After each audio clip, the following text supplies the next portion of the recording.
Here's the map. I swear to God, 99.9% of matches have been played on Apocalypse this weekend. Well, it's the end of the days because it is the final day here. Championship Sunday here for Yuz and Boomie. And right now, Yuz already starting off with the first weapon, but getting instantly kicked in the face. Gonna go ahead and get away from that, but that is not gonna be an easy thing to keep Yuz off stage all game. Oh, there we go. Our first sig already.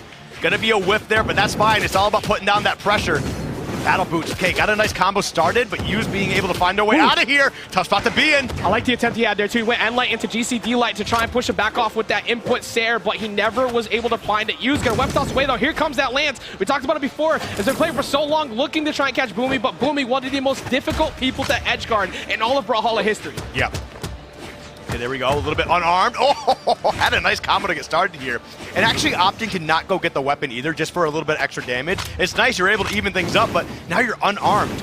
Yeah, for quite a while here. His weapon starve has been working well. That side air comes through again. Weapon toss over, and Yuz actually unarming himself too, just to keep him away. So now we're gonna go ahead and get back to that bow, but Boomie finally smack him off, and he's gonna finally get the good graces. And there goes that D-Sync. He's gonna be away from it, but get ready to see a lot of that. Immediately, as soon as he picked up the rocket lance, we saw the six flying out. Gotta go fast, seriously. Oh, but there we go. Gonna be able to make it back. We saw the sweat beads coming up here. Now right into the battle boots and a huge stock. Listen, one, to who, and we don't need a third. His neutral six have been so on point with the boots all weekend, and also just both of the D6 too. But what really scares me is when I see her getting ready to run and just sprinting inside, thinking nobody's prepped for it. Lance is gonna finally get a side air though from Yuz to go ahead and close that out. Very, very even game to start here, Skip. All right. Get back into this more. Okay, I was wondering if Boomie was gonna be able to get that weapon. Got the battle boots on right now. Trying to look for another bit of big damage here, but Yuz also trying to make sure that they maintain this lead here. Boomie, big opening, off stage. Yeah, majority of Boomie's KOs are going to come from the side because you don't really have a lot of KO pressure off the top, outside of like Lance recovery really with Thea. But that's decent coming through again. Neutral sync, just barely missing Yuz. Okay, back to that neutral a little bit. A lot of poking action going to be coming out here now. So both of them playing the anti-air game. They spin to win. Lots of neutral airs, but currently Boomie pushing him back off stage once again. Yuz in a bit of trouble. Looking for that D-Light, does not find it. Trying to catch him back on. The neutral sync does not find its mark. Oh! Just had a gravity cancel. Sig right there. And again, just trying to put this pressure on him. Boomie's doing a good job staying elusive here, but I feel like they could be doing a little bit better. But they do really love to let these six rip. We talked about it earlier. You gave Boomie a power up. That recovery won't find a KO off the top again. It's not going to be very often that you're seeing Thea KO off the top outside of a good read. Speaking of, Yuz made an attempt, but that was a huge punish there on that recovery. Yeah, unfortunately for Yuz, that was very crucial. And giving Boomie any sort of ground, right? I mean, they're just going to go ahead and run with that, literally with the battle boots. So you got to be careful here.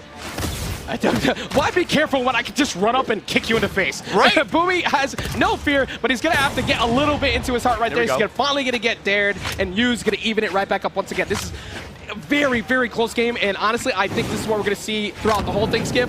I think we're seeing a painted picture already for what will probably be a Game 5 set. I think the craziest thing here, too, is while Yuz has been doing a pretty good job for the most part with these weapon starves, I don't feel like they've been capitalizing on them. Like, yes, you keep the weapons out of Boomie's hand, but I feel like Boomie's gotten a pretty solid amount of damage here and is okay to dance around till they get their weapon. Like, Yuz has to really be a lot more aggressive on that end. Yeah, Yuz has been very, very evasive because Boomie's been so aggressive. Yeah. But gonna miss out on that sidelight, and Yuz just looking for an opening, but instead has been put into disadvantage. Decent coming through, weapon toss. Oh, he just barely misses it. Boomie's gonna go out there, chase after. Recovery will hit. It will not be enough though. He's gonna get back down. Yep, and gets a bow in hand, but it does not matter for too much longer as Boomie, the sick god, gets their game won.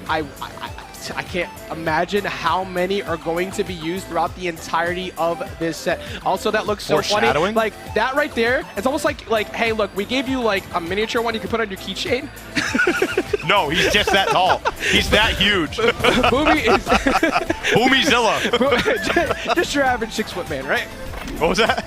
Just another 6-foot gentleman, right? Game number 2. That was as close as you can get. A big part of it, though, Skip, I think, was how many times Yuz was getting punished by the boot neutral sig. He has to play, not so much play grounded, he just has to be playing a little bit more aware of that to avoid that punish, because Boomie has been on fire getting those to connect. Yep, I was waiting for that. That one actually looks sick. I actually really like the way that sick looks, but oh my god. Oh, dropping it. Okay, gonna be able to make it to stage. Both of them just fine. Boomie immediately landing, goes for another sig. Why? Because Boomie. Boomie woke up today choosing violence, going off stage, looking to get a very early kill, but Hughes luckily was able to sneak his way out of that. Still not able to stop Boomie from just keeping these boots in favor. Scampia has barely found an answer, but finally gets a reverse ground pound.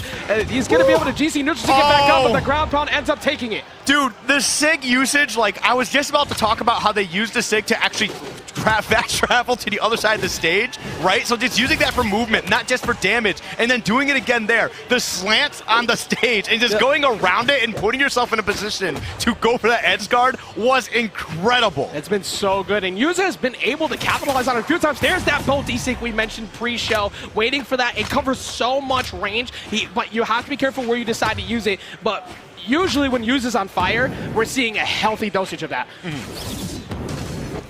There we go, back to the poking game here. And I like how Hughes is going for the Rocket Lance. Like, they haven't been going for bow as much because, I mean, Rocket Lance, great for poking, keeping at a distance, which is honestly what you need to do with Boomie the way that he's been playing here. It is kind of funny watching the two of them just like, kind of like, hoo-hoo-hoo, I got you. It's just going back and forth with the neutral lights, but it's going to be a bad position for Boomie. Gets around the end light right there. Hughes coming back in with the dare, looking for a follow-up. Gets the D-light again, but Boomie finally being able to get back down to touch the ground. And a majority of the time, like you said earlier, when Hughes doesn't finish the job, Boomie ends up stealing it first. Oh, big opening. Oh, that was a huge read there. Just was not able to convert. And now using no weapon in hand. All right, there we go. Great hit. Gonna be able to get that bone hit. I don't need it. I don't need it. I don't need it. I'm not leaving. He wants this is what he wants. He wants the Rocket Lance in hand, and that's why being able to take a nice, strong lead here. Yeah, currently, Hughes getting back in the lead, and definitely the biggest lead he's had so far. Being able to slow down Boomie has been an impossible task, not just because of how fast Thea is, but how much he's been holding forward. And just missed out on the D-light, so he can't go ahead and maybe go for a big play read of Boomie. Does look like he's kind of struggling a bit to land more consistently of late. Hughes is starting to pick it up. Yeah, okay, there we go. Goes for the weapon toss. And I understand why Boomie did that. Has been really killing it on these rocket boots, or not, excuse me. Battle boots. I don't know why I said rocket. They basically are rocket boots the way you fly around. On that because he always wanted rocket boots. These ones are basically rocket boots. Dude, I mean, the way that Thea plays, look at zip, zip.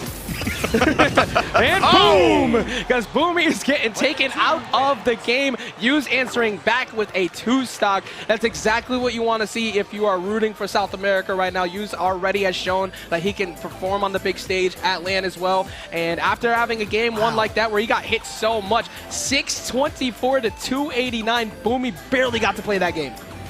Well, I mean, it was a last stock scenario, wasn't it? No, that was 2-stock. Oh, it was a 2-stock, yeah. okay. Because I'm sitting there, I'm like, because he did kind of get that one crazy edge guard, so I'm like, okay, maybe this got an early one, but no, yeah, 2-stock, definitely a huge play for Hughes here. And we're going to run it right back to the Fortress Alliance as well. We're not going to go back to Apocalypse. Liking a little bit, liking the fact that he can't hover underneath maybe with this stage. Either way, though, Hughes has woken up when exactly when he needed it, and the Lance specifically has been putting in a lot of work. All right, there we go. Some great pokes, big damage to get started here. Boomie in a tough spot. Whoa! Has to dance around here. Hughes! Now Hughes is on the offensive end with all this aggression. This is exactly what we need to see. That open and keep Boomie on his toes. And that sider comes through again. You needed to get back on your toes. You needed to touch the ground to get away from him. Hughes has been flying high and feeling good over this last game and change. Most of it is because the Lance Ditto has not been working out for Boomie. Oh, there we go. Big opening. Wasn't able to do much else with that. Got a nice little bit of damage on there, though. But a nice little bit of damage is not what you need. You need to find a way to close out the stock. I will say that double nair there does give me a little bit more faith in what Boomie's been playing. It's starting to look like he's finding some answers. Looking for the neutral sync, not going to find it. Looking for a sider as well. Hughes just sneaking underneath. Eventually, one of those is going to hit. Yep. There again, another huge punish. Very unfortunate for Boomie. I feel like they're just getting a little too hasty here. They're very antsy. They're starting to throw out these SIGs.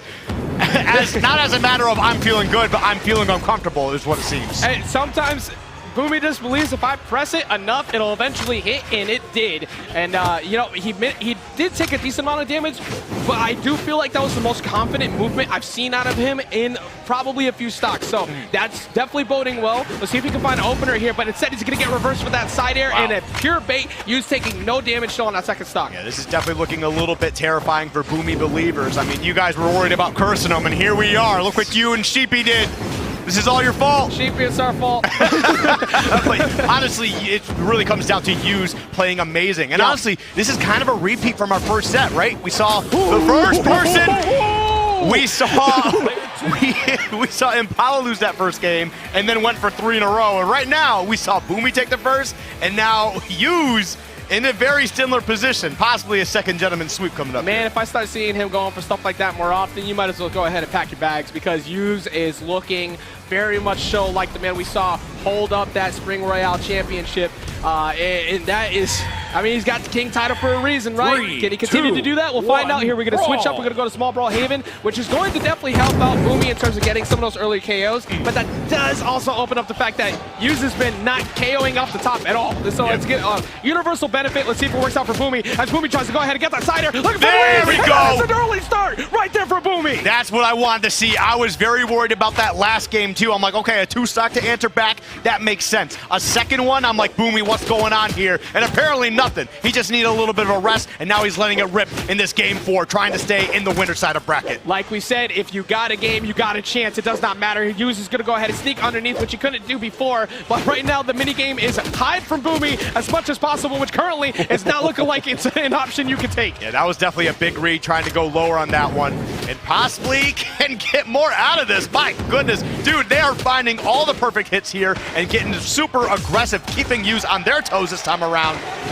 All right, that was beautiful. That was very nice. Excellent option coverage right there. He floated right underneath and stayed with Boomie, knowing at some point you got to burn that recovery to try to get around me. But the Lance had so much time to get it done, and he minimized the damage. Very, very importantly, after that early start that Boomie had.